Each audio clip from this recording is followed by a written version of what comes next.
Ta naprava v bistvu omogoča trening in vadenje točno teh osnovnih nekih motorističnih veščin. S to napravo gremo v bistvu lahko preko meje. Torej, če smo do zdaj na vseh delavnicah in teh motorističnih treningih varne vožnje z motoristi lahko vadili samo do te meje, da pač ne pride do padca motorista, lahko s to zadevo peljemo tudi en korak naprej in pač pokažemo motoristu, kaj se zgodi, če prestopi tisto mejo nekih fizikalnih zakonitosti in pač pride do padca.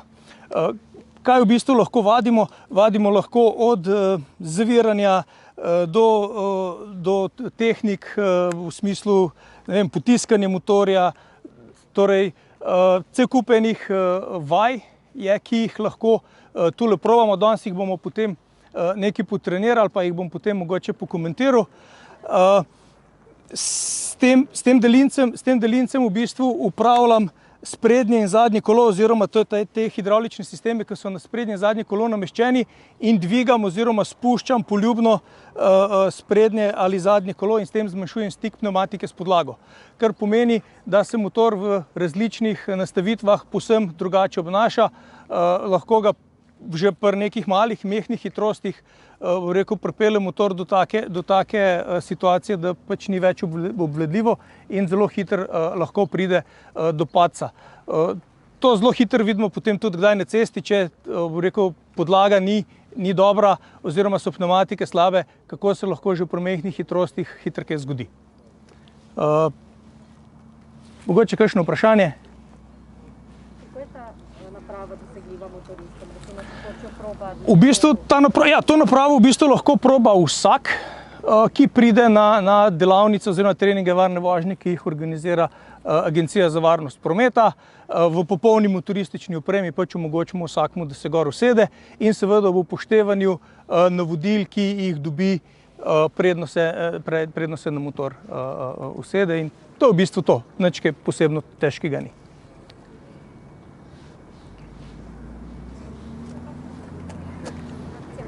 Zdaj, če nimate vprašanj, potem bi vas prosil, da z te asfaltne površine nekako stopite dol, da potem midva lahko pač par stvari nekako pokaževa.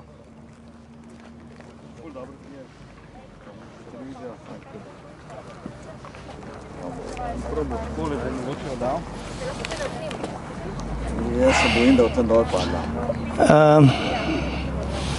Kje najmanj trese povsod? Centrifugalne sile je rekla. Trese povsod, ja. To ni panike. Zdaj, mogoče tukaj gor. Tule je najbolj fiksna zadeva, sicer trese zaradi vibracij motorja, ampak tam bi bila mogoče najboljše mesto za...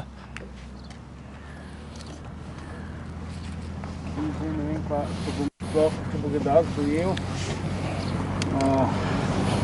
kaj se dogaja. A tole se premika veliko?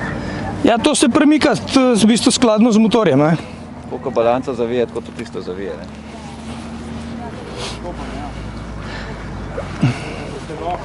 To dvakrat naredil, da bo to naredil, se bomo že.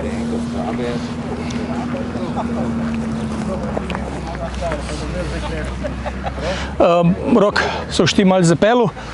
Prvo in dva kroga naredi, da soš malo grev, boš? Ali boš kar takoj, ne? Gremo dva kroga. No, okej. On se bo prvo malo zapeljal po poligonu, da se tudi sistem postavi, pa da se on malo ugreje, pa bomo pa pač lahko zadevo naspalali.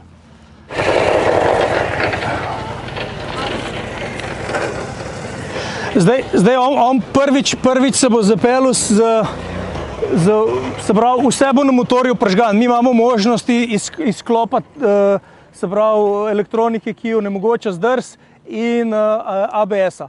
Zdaj se bo peljal pač povsem normalno z vso pržgano elektroniko.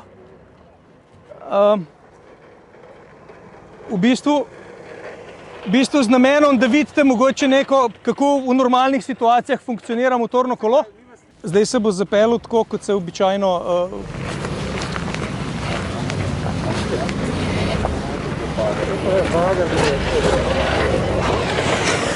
Evo, to so zdaj neke običajne situacije. Zdaj bomo pa malo nastavitve motorja spremenili. A še sklopil ABS? Ja, pa ga bolj se pusti dol, pa gremo brez. Ok. Tu imaš zdaj brez ABS-a? Je dol. Dol. Z ABS-om. Ne, zdaj je gor. Torej, zdaj sem motor dvignil spredi in zadnji, kar pomeni, da je manjši stik pneumatike s podlago in zdaj boste pozorni, kje se bo ustavil. Torej, koliko več metrov bo rabil pri teh nastavitvah. Torej, tu zdaj pomeni, da ima recimo ali slabe pneumatike ali pa da je podlaga na asfaltu slabša. Čisti isti motor, vse isto, lejte, kje se bo ustavil. Pa že kolo že rahlo blokira, kljub temu, da je ABS vklopljen. Torej, zdaj bomo pa sistem za blokiranje koles, torej ABS bomo zdaj izklopili. Boste videli, kaj se zgodi, ista hitrost, isti pogoji, ampak brez sistema ABS.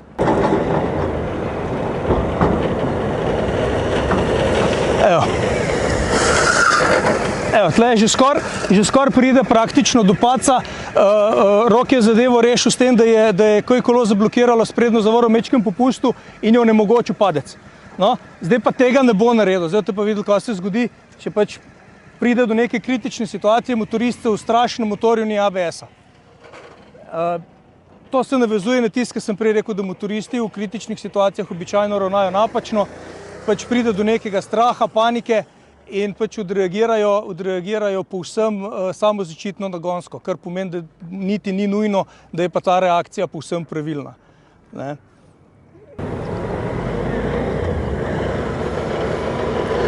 Evo, gledajte, relativno nizka hitrost.